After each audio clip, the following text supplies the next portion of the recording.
Hi ಗೆಳೆಯರೇ, ನಾನು ಸಂಧ್ಯಾ. ಇತ್ತೀಚೆಗೆ ನನಗೆ 2ನೇ ಮದುವೆಯಾಗಿದ್ದು, ಈಗ ಜೀವನ ಸುಮ್ಮನೆ ಒಂದು ಹೊಸ ಮೋಡದಂತಾಗಿದೆ.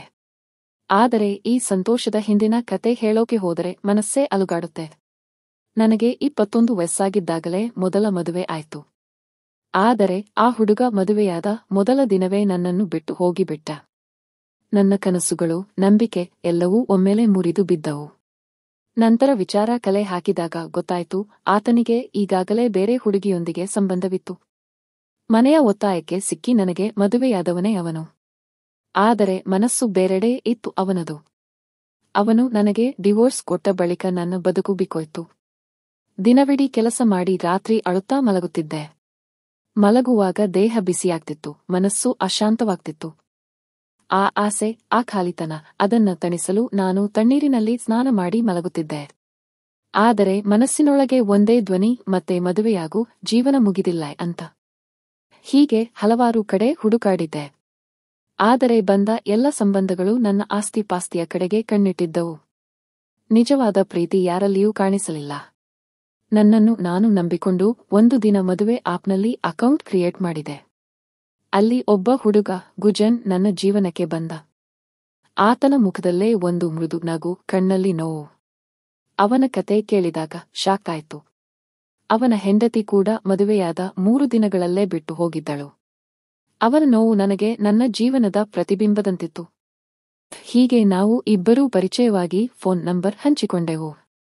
ಆಮೇಲೆ ಪ್ರತಿದಿನ ಮಾತು, ನಗು, ಚಿಕ್ಕ ಚಿಕ್ಕ ಹಾಸ್ಯಗಳು. ಆ ಮಾತುಗಳಲ್ಲಿ ಕಳಕಳಿಯೂ ಇತ್ತು, ಸುಮ್ಮನೆ ತಂಪಾದ ಪ್ರೀತಿಯೂ ಇತ್ತು. ಇಬ್ಬರೂ ಹತ್ತಿರವಾದಂತೆ ಸಮಯವೇ ಓಡಿಹೋಯಿತು. ಒಮ್ಮೆ ಒಮ್ಮೆ ಭೇಟಿಯಾಗೋಣ ಅಂತ ಕೇಳಿದ. ನಾನು ತಡಮಾಡದೆ, ಹೌದು ಬನ್ನಿ ಅಂತ ಒಪ್ಪಿಕೊಂಡೆ. ಮೊದಲ ಭೇಟಿಯಲ್ಲಿ ಏನೂ ಆಗಲಿಲ್ಲ, ಆದರೆ ಕಣ್ಣಲ್ಲಿ ಮಾತುಗಳು ನಡೆದವು. ಅವನು ಕಾಫಿ ನೀಡಿದಾಗ ನಾನೇ ತಲೆಯಡಗಿಸಿಕೊಂಡು ನಕ್ಕೆ. ಆ ಕ್ಷಣದಲ್ಲಿ ಏನೋ ಬದಲಾವಣೆ ಆಯ್ತು ನನ್ನೊಳಗೆ. ಆಮೇಲೆ ನಾವು ಮತ್ತೆ ಭೇಟಿಯಾಗುತ್ತಿದ್ದೆವು. ಒಮ್ಮೆ ಕಾಫಿ ಶಾಪ್ನಲ್ಲಿ ನಾನು ಧೈರ್ಯ ಮಾಡಿ ನಿನ್ನ ಪ್ರೀತಿಸ್ತೀನಿ ಅಂತ ಹೇಳಿಬಿಟ್ಟೆ. ಅವನು ಕ್ಷಣಕಾಲ ನಿಂತು ನಾನೂ ಪ್ರೀತಿಸ್ತೀನಿ ಅಂದಾಗ ಹೃದಯ ತೇಲಿಬಿಟ್ಟಂತೆ ಆಯ್ತು. ಮನೆಗೆ ಬಂದು ಎಲ್ಲವನ್ನೂ ಅಮ್ಮನಿಗೆ ಹೇಳಿದೆ. ಅವರು ಕೇಳಿ ಖುಷಿಪಟ್ಟರು. ಗುಜನ್ ನನ್ನ ಜಾತಕ ಕೇಳಿದ, ನಾನು ಕಳುಹಿಸಿದೆ. ಆದರೆ ಅದೇ ಮಧ್ಯಾಹ್ನ ಅವನು ಫೋನ್ ರಿಸೀವ್ ಮಾಡಲಿಲ್ಲ. ಹಲವಾರು ಬಾರಿ ಕರೆ ಮಾಡಿದರೂ ಸಿಗಲಿಲ್ಲ. ನನ್ನ ಮನಸ್ಸು ಬೇಸರದಿಂದ ತುಂಬಿಕೊಂಡಿತ್ತು. ಮಾರನೇ ದಿನ ಆತ ಕರೆ ಮಾಡಿದ, ನಿನಗೊಂದು ಸತ್ಯ ಹೇಳ್ಬೇಕು ಅಂತ. ಅವನ ಧ್ವನಿಯಲ್ಲಿ ಭಯ ಇತ್ತು. ನೀನು ನನಗಿಂತ 2 ವರ್ಷ ದೊಡ್ಡಾಕೆಲ್ಲ ಅಂತ ಹೇಳಿದಾಗ ನಾನು ಮಾತೇ ಸಿಗದೆ ನಿಂತೆ. ಅವನು ಮುಂದುವರಿಸಿದ, ನಿನಗೆ ಅಡ್ಡಿಯಾಗಬಾರದೆಂದು ನಿನ್ನ ಕಾಲ್ ರಿಸೀವ್ ಮಾಡಿರಲಿಲ್ಲ. ನನ್ನ ಕಣ್ಣೀರು ತಡೆಯಲಾಗಲಿಲ್ಲ. ಆ ಕ್ಷಣದಲ್ಲಿ ಪ್ರೀತಿ, ನೋವು, ಅಪಮಾನ ಎಲ್ಲವೂ ಸೇರಿ ಕಣ್ಣಿಗೆ ತುಂಬಿದವು. ಕೊನೆಗೆ ನಾವು ಗೆಳೆಯರಾಗಿ ಉಳಿಯೋಣ ಅಂತ ನಿರ್ಧರಿಸಿದೆವು. ಆದರೂ ಮನಸ್ಸು ತಣ್ಣಗಾಗಲಿಲ್ಲ. ಅವನು ನನ್ನ ಜೀವನದ ಒಂದು ಭಾಗವಾಗಿ ಬಿಟ್ಟಿದ್ದ. ನಾನು ಅಮ್ಮನ ಹತ್ತಿರ ಹೋಗಿ ಎಲ್ಲ ಹೇಳಿದೆ. ಅವರು ಈ ನಿನ್ನದಂತವರಿಗೆ ದೇವರು ಒಳ್ಳೆಯದನ್ನೇ ಕೊಡ್ತಾನೆ ಅಂತ ಸಮಾಧಾನ ಹೇಳಿದರು. ಆ ಮಾತು ಕೇಳಿ ಸ್ವಲ್ಪ ನೆಮ್ಮದಿ ಆಯ್ತು. ಆದರೆ ಗುಜನ್ ನನ್ನ ಜೀವನದಿಂದ ಸಂಪೂರ್ಣ ಹೋಗಲಿಲ್ಲ. ಅವನು ಆಗಾಗ ಕರೆ ಮಾಡ್ತಿದ್ದ, ಕಾಳಜಿ ತೋರಿಸುತ್ತಿದ್ದ. ನಾನು ಅದನ್ನು ನಿರಾಕರಿಸಲಾರದೆ ಆತನ ಮಾತುಗಳ ಕಡೆ ಸೆಳೆಯಲ್ಪಟ್ಟೆ. ಒಮ್ಮೆ ಅವನು ತನ್ನ ಗೆಳೆಯನ ನಿಮಿರೇಶ್ ಬಗ್ಗೆ ಹೇಳಿದ. ಅವನು ಒಳ್ಳೆಯವನು, ಮನೆಮಂದಿ ಗೌರವಸ್ಥರು, ಆದರೆ ಮದುವೆಯಾಗಿರಲಿಲ್ಲ. ಅವನೇನಾದರೂ ನಿನಗೆ ಸೂಟ್ ಆಗ್ತಾನೇನಾ ಅಂತ ಗುಜನ್ ನಕ್ಕು ಹೇಳಿದ. ನಾನು ಹಾಸ್ಯವಾಗಿ ಒಮ್ಮೆ ಮಾತಾಡಿ ನೋಡ್ತೀನಿ ಅಂದೆ. ಅವನು ಕೂಡ ಗಂಭೀರವಾಗಿ ಓಕೆ, ನಂಬರ ಕೊಡ್ತೀನಿ ಅಂದ. ಹೀಗೆ ನಾವಿಬ್ಬರೂ ಮೊದಲು ಮಾತಾಡಿದೆವು. ಆ ದಿನ ರವಿವಾರ. ನಾನು ಮನೆಯಲ್ಲಿ ಸಜ್ಜಾಗಿ ಕುಳಿತಿದ್ದೆ. ನಿಮಿರೇಶ್ ಬಂದ. ಗುಜನ್ ಕೂಡ ಅವನ ಜೊತೆ ಇದ್ದ. ನಿಮಿರೇಶ್ ಸ್ವಲ್ಪ ಗಂಭೀರ, ಆದರೆ ನೋಡಲು ಸುಂದರ. ಅವನ ಶಾಂತ ನೋಟದಲ್ಲಿ ಏನೋ ಪ್ರಾಮಾಣಿಕತೆ ಇತ್ತು. ನಮ್ಮ ಮನೆಮಂದಿಯವರಿಗೆ ಇಷ್ಟವಾಯಿತು. ಅವರು ಹೋದ ಮೇಲೆ ಗುಜನ್ ಫೋನ್ ಮಾಡಿ ಅವನಿಗೆ ನಿನ್ನ ಇಷ್ಟವಾಗಿದೆಯಾ ಅಂತ ಹೇಳಿದ. ನನ್ನ ಮುಖದಲ್ಲಿ ನಗು ಹರಡಿತು. ಮನೆಯಲ್ಲಿ ಎಲ್ಲರೂ ಸಂತೋಷಪಟ್ಟರು. ಕೊನೆಗೆ ನಮ್ಮ ಮದುವೆಯ ದಿನ ನಿಗದಿಯಾಯಿತು. ಆ ದಿನ ನಾನು ಕನಸುಗಳ ಲೋಕದಲ್ಲಿದ್ದೆ. ಆದರೆ ಮದುವೆಯ ನಂತರ ಬಂದದ್ದು ಕನಸುಗಳಲ್ಲ, ಕಠಿಣ ಸತ್ಯ. ಮೊದಲ ರಾತ್ರಿ ಅವನ ವರ್ತನೆ ವಿಚಿತ್ರವಾಗಿತ್ತು. ಅವನು ಸ್ವಲ್ಪ ಕುಡಿದಿದ್ದ. ನಗೆ ಮುಖದಿಂದ ಮಲಗೋಣ ಅಂದ. ಆದರೆ ಮುಂದೇನೂ ಆಗಲಿಲ್ಲ. ಅವನು ಕಣ್ಣೀರು ತುಂಬಿಸಿಕೊಂಡು ಕ್ಷಮಿಸುವ ಅಂದ. ನಾನು ತಡಮಾಡದೆ ಪರವಾಗಿಲ್ಲ ಅಂದೆ. ಆದರೆ ಆ ರಾತ್ರಿ ನನ್ನ ಮನಸ್ಸು ನಿಶ್ಚಲವಾಗಿತ್ತು. ಆ ದಿನದಿಂದ ಆ ಕತೆ ಪ್ರತಿದಿನ ಪುನರಾವರ್ತನೆ ಆಗ್ತಾ ಬಂದಿತು. ನಾವು ನಗುತ್ತಿದ್ದೆವು, ಊಟ ಮಾಡುತ್ತಿದ್ದೆವು, ಆದರೆ ಒಳಗಿಂದ ಇಬ್ಬರೂ ಬೇರೆ ಬೇರೆ ಲೋಕದಲ್ಲಿ. ನನ್ನ ಅತ್ತೆ ಮೊಮ್ಮಗದ ಮಾತು ಕೇಳುತ್ತಿದ್ದಳು. ಆ ಮಾತುಗಳು ನನ್ನ ಹೃದಯ ಕಿತ್ತುಕೊಳ್ಳುತ್ತಿದ್ದುವು. ಒಂದು ದಿನ ಡಾಕ್ಟರ್ ಹತ್ತಿರ ಹೋದೆ. ಅವರು ಟೆಸ್ಟ್ ಮಾಡಿದ ಮೇಲೆ ಹೇಳಿದರು, ನಿಮ್ಮ ಗಂಡನ ಶಕ್ತಿ ಸ್ವಲ್ಪ ಕಡಿಮೆ ಇದೆ. ಆ ಮಾತು ಕೇಳಿ ನಾನು ಬೆಚ್ಚಿಬಿದ್ದೆ. ನಾನು ಅದೆಲ್ಲ ದೇವರಿಗೆ ಬಿಟ್ಟೆ.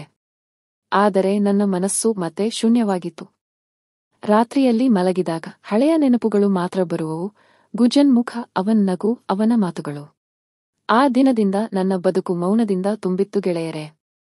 ನಿಮಿರೇಶ್ ಒಳ್ಳೆಯವನೇ, ಆದರೆ ನಮ್ಮ ನಡುವಿನ ಬಂಧದಲ್ಲಿ ಏನೋ ಅಂತರ ಇದ್ದೇ ಇತ್ತು. ಅವನು ನಗುತ್ತಿದ್ದರೂ ಕಣ್ಣಲ್ಲಿ ನೋವು ಕಾಣ್ತಿತ್ತು. ನಾನು ನಗುತ್ತಿದ್ದೆ, ಆದರೆ ಹೃದಯ ಕಳಕಳಿಯಿಂದ ತುಂಬಿತ್ತು. ನನ್ನ ಕನಸುಗಳಲ್ಲೆಲ್ಲ ಇನ್ನೂ ಗುಜನ್ ಮುಖ ಕಾಣ್ತಾ ಇತ್ತು. ಆತನ ನಗು, ಮಾತು, ನೋಟ ಎಲ್ಲವೂ ನನ್ನೊಳಗೆ ಜೀವಂತವಾಗಿತ್ತು. ಹೀಗೆ ತಿಂಗಳುಗಳು ಹೋದವು. ಮನೆಮಂದಿ ಏನಾದರೂ ಶುಭ ಸುದ್ದಿ ಇದೆಯಾ ಅಂತ ಕೇಳುತ್ತಿದ್ದರು. ಆ ಮಾತು ಕೇಳಿದಾಗ ನನ್ನ ಒಳಗಿನ ನೋವು ಮತ್ತೆ ಎದ್ದೇಳುತ್ತಿತ್ತು. ಒಮ್ಮೆ ಧೈರ್ಯ ಮಾಡಿ ಡಾಕ್ಟರ್ ಹತ್ತಿರ ಹೋದೆ. ಅವರು ನೇರವಾಗಿ ಹೇಳಿದರು, ನಿಮ್ಮ ಗಂಡನಿಗೆ ವೈದ್ಯಕೀಯ ಸಮಸ್ಯೆ ಇದೆ, ಆದರೆ ಪ್ರಯತ್ನಿಸಬಹುದು. ಅವರ ಮಾತು ಕೇಳಿ ನನ್ನ ಕಣ್ಣೀರು ತಡೆಯಲಾಗಲಿಲ್ಲ. ಮನಸ್ಸು ಕಂಗಾಲಾಯಿತು. ಆದರೆ ಈ ವಿಚಾರವನ್ನು ಯಾರಿಗೂ ಹೇಳಲಿಲ್ಲ. ಮನೆಗೆ ಬಂದು ಸುಮ್ಮನೆ ನಗುವ ಮುಖ ಮಾಡಿದೆ. ಆ ರಾತ್ರಿ ಮಲಗುವಾಗ ದೇವರ ಜೊತೆ ಮಾತಾಡಿದೆ. ನನ್ನ ಜೀವನ ಇಷ್ಟು ಕಠಿಣವಾಗಬೇಕಾಗಿತ್ತಾ ಅಂತ ಕೇಳಿದೆ. ಆದರೆ ಉತ್ತರ ಬಾರದಂತಾಯಿತು. ಇದರ ಮಧ್ಯೆ ಒಂದು ದಿನ ಮನೆಗೆ ಗುಜನ್ ಬಂದ. ಅವನನ್ನು ನೋಡಿದ ಕ್ಷಣದಲ್ಲಿ ಹೃದಯ ತಿರುಗಿಬಿದ್ದಂತಾಯಿತು. ಅವನ ಮುಖದಲ್ಲೂ ಅದೇ ಹಳೆಯ ಸ್ನೇಹದ ನಗು ಇತ್ತು. ಅವನು ಕೇಳಿದ, ಏನಪ್ಪ ಸಂಧ್ಯಾ, ನಿನ್ನ ಮುಖ ಯಾಕೆ ಬದಲಾಗಿದೆ? ನಾನು ನಗುತ್ತಾ ಏನಿದ್ದೆ ಆಗ್ಲಿಲ್ಲ ಅಷ್ಟೇಯ ಅಂತ ಬದಲಾಯಿಸಿದೆ. ಆದರೆ ಅವನು ನಂಬಲಿಲ್ಲ. ನಿನಗೆ ಏನಾದರೂ ತೊಂದರೆ ಇದ್ದರೆ ಹೇಳು, ನಾನು ಹಳೆಯ ಸ್ನೇಹಿತ ಅಲ್ವಾ? ಆ ಮಾತು ಕೇಳಿ ಕಣ್ಣೀರು ಕಣ್ಣಲ್ಲೇ ತುಂಬಿತು. ಆದರೆ ಮನಸ್ಸು ಮಾತಾಡಲಿಲ್ಲ. ನಂತರ ಅವನು ಆಗಾಗ ನಮ್ಮ ಮನೆಗೆ ಬರುತ್ತಾ ಇದ್ದ. ಅವನು ಮನೆಮಂದಿಯವರಿಗೂ ಒಳ್ಳೆಯ ಪರಿಚಯವಾಗಿ ಬಿಟ್ಟ. ನಾನು ಅಜ್ಞಾತವಾಗಿ ಅವನ ಕಡೆ ಮತ್ತೆ ಸೆಳೆಯಲ್ಪಟ್ಟೆ. ಗುಜನ್ ಜೊತೆ ಮಾತನಾಡಿದಾಗ ಮನಸ್ಸು ತಣಿಯುತ್ತಿತ್ತು. ಅವನ ಹಾಸ್ಯ, ಕಾಳಜಿ ಎಲ್ಲವೂ ನನ್ನೊಳಗಿನ ಖಾಲಿತನವನ್ನು ತುಂಬುತ್ತಿತ್ತು. ಆದರೆ ಹೃದಯ ಹೇಳ್ತಿತ್ತು, ಇದು ತಪ್ಪು. ಆದರೂ ನಾನೇ ನನ್ನನ್ನು ನಿಲ್ಲಿಸಿಕೊಳ್ಳಲಿಲ್ಲ. ಹೀಗೆ ದಿನಗಳು ಕಳೆಯುತ್ತಿದ್ದವು. ಒಮ್ಮೆ ಅವನು ಹೇಳಿದ, ನೀನು ಕೆಲಸ ಹಿಡ್ಕೊಳ್ಳೋಣ, ಮನಸ್ಸು ಬದಲಾಗುತ್ತೆ. ಆ ಮಾತು ನನಗೆ ನಿಜ ಅನ್ನಿಸಿತು. ಕೆಲವು ಇಂಟರ್ವ್ಯೂ ಕೊಟ್ಟೆ, ಕೊನೆಗೆ ಪ್ರೈವೇಟ್ ಕಂಪನಿಯಲ್ಲಿ ಕೆಲಸ ಸಿಕ್ಕಿತು. ವಾರಕ್ಕೆ 3 ದಿನ ಬಯಲು ಊರಿಗೆ ಹೋಗಬೇಕಿತ್ತು. ಗುಜನ್ ಕೂಡ ಅದೇ ದಿಕ್ಕಿಗೆ ಹೋಗುತ್ತಿದ್ದ. ಹೀಗಾಗಿ ನಾವು ಒಟ್ಟಿಗೆ ಹೋಗಿ ಬರ್ತಿದ್ದೆವು.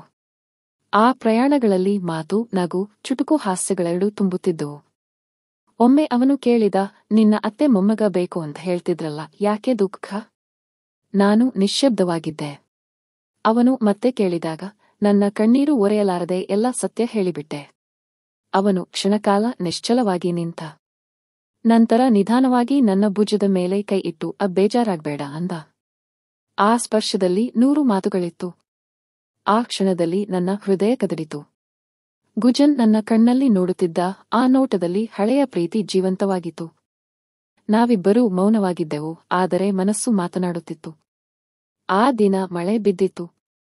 ಕಾರಿನಲ್ಲಿ ಹಿಂತಿರುಗುತ್ತಿದ್ದಾಗ ವಾಹನ ಮಧ್ಯೆ ನಿಂತಿತು. ಮಳೆ ಕಿಟಕಿಗಳ ಮೇಲೆ ಬೀಳುತ್ತಿದ್ದದ್ದು ಹೃದಯದ ರೀತಿ ಬಡಿದಂತಿತ್ತು. ಅವನು ನಕ್ಕು, ಮಳೆ ಸುಂದರ ಅನ್ನಿಸ್ತಾ ಇದೆಯಾ ಅಂತ ಕೇಳಿದ. ನಾನು ಮೌನದಿಂದ ತಲೆ ಕದಲಿಸಿದೆ. ಅವನ ಮುಖದ ಮೇಲೆ ಬಿದ್ದ ಹನಿ ನನ್ನ ಮನಸ್ಸಿನೊಳಗೆ ನುಗ್ಗಿತು. ನಾನೇ ಅಜಾಗರೂಕವಾಗಿ ಅವನ ಭುಜದ ಮೇಲೆ ತಲೆ ಇಟ್ಟು ಕುಳಿತೆ. ಅವನು ಬೆಚ್ಚಿಬಿದ್ದ, ಸಂಧ್ಯಾ, ನೀನು ಹೀಗೆ ಮಾಡಬೇಡ ಅಂದ. ಆದರೆ ಆತನ ಧ್ವನಿಯಲ್ಲೂ ಕಂಪನ ಇತ್ತು. ನಾನು ನಿಧಾನವಾಗಿ ನಕ್ಕು, ಕೆಲವೊಮ್ಮೆ ಹೃದಯ ಹೇಳೋದು ಕೇಳಬೇಕು ಅಲ್ವಾ ಅಂದೆ. ಅವನ ಕಣ್ಣುಗಳಲ್ಲಿ ಶಾಂತ ಬಿರುಗಾಳಿ ಕಾಣಿಸಿತು. ಅವನು ನಿಶ್ಚಲವಾಗಿಯೇ ಉಳಿದ. ಆ ಕ್ಷಣದಲ್ಲಿ ಯಾವುದೇ ಶಬ್ದ ಇರಲಿಲ್ಲ. ಮಳೆ ಬೀಳುತ್ತಿತ್ತು, ಕಾರಿನ ಒಳಗೆ ಉಸಿರಾಟದ ಧ್ವನಿಯಷ್ಟೇ. ನಾವಿಬ್ಬರೂ ಸಮಯವನ್ನೇ ಮರೆತು ಹೋದೆವು. ಅವನು ತಕ್ಷಣ ಎದ್ದು ಮುಂದೆ ಕುಳಿತ. ಇದು ತಪ್ಪು ಸಂಧ್ಯಾ ಅಂದ. ನಾನು ನಿಧಾನವಾಗಿ, ನಾನು ಯೋಚನೆ ಮಾಡಿ ಮಾಡ್ತಿದ್ದೇನೆ ಅಂದೆ. ಅವನು ಮಾತಿಲ್ಲದೆ ಕಾರು ಚಾಲನೆ ಮಾಡಿದ. ಆದರೆ ಇಬ್ಬರಿಗೂ ಹೃದಯದಲ್ಲಿ ಮಳೆ ನಿಂತಿರಲಿಲ್ಲ. ಆ ದಿನದಿಂದ ನಮ್ಮ ನಡುವಿನ ಮೌನ ಹೆಚ್ಚು ಆಳವಾಯಿತು. ನಂತರ ಕೆಲ ದಿನಗಳಲ್ಲಿ ಅವನು ಕೆಲಸದ ನಿಮಿತ್ತ ಹೊರರಾಜ್ಯಕ್ಕೆ ಬಿಟ್ಟ. ಹೋಗುವ ಮುಂಚೆ ಒಂದು ಮೆಸೇಜ್ ಕಳುಹಿಸಿದ. ನಿನ್ನ ಜೀವನ ನಿನ್ನದಾಗಿದೆ, ಸಂತೋಷವಾಗಿರು. ಆ ಮೆಸೇಜ್ ನೋಡಿ ಕಣ್ಣೀರು ಹರಿಯಿತು. ನಾನು ಹೃದಯದಲ್ಲಿ ಅವನಿಗೆ ಕ್ಷಮೆ ಕೇಳಿದೆ. ಆದರೆ ಒಂದು ಸತ್ಯ ನನ್ನೊಳಗೆ ಬಿಟ್ಟಿತು, ಕೆಲ ಪ್ರೇಮಗಳು ಪೂರ್ಣಗೊಳ್ಳುವುದಿಲ್ಲ, ಆದರೆ ಮನಸ್ಸಿನಲ್ಲಿ ಶಾಶ್ವತವಾಗಿರುತ್ತವೆ. ಹೀಗೆ ಗೆಳೆಯರೇ, ಸಂಧ್ಯಾಳ ಬದುಕು ಒಂದು ಬಿರುಗಾಳಿಯ ಕಥೆಯಂತಿತ್ತು. ಕೆಲವೊಮ್ಮೆ ಪ್ರೀತಿ ನಮಗೆ ಸಂತೋಷ ಕೊಡೋದಿಲ್ಲ, ಆದರೆ ಬದುಕಿನ ಅರ್ಥ ಕಲಿಸುತ್ತದೆ. ನಿಮಗೆ ಈ ಕಥೆ ಇಷ್ಟವಾದ್ರೆ ಲೈಕ್ ಮಾಡಿ, ಕಾಮೆಂಟ್ ಮಾಡಿ ಮತ್ತು ಪ್ರೇಮ ಲಹರಿ ಚಾನೆಲ್ನು ಸಬ್ಸ್ಕ್ರೈಬ್ ಮಾಡಿ. ಮುಂದಿನ ಕಥೆಯಲ್ಲಿ ಮತ್ತೆ ಭೇಟಿಯಾಗೋಣ. ಧನ್ಯವಾದಗಳು.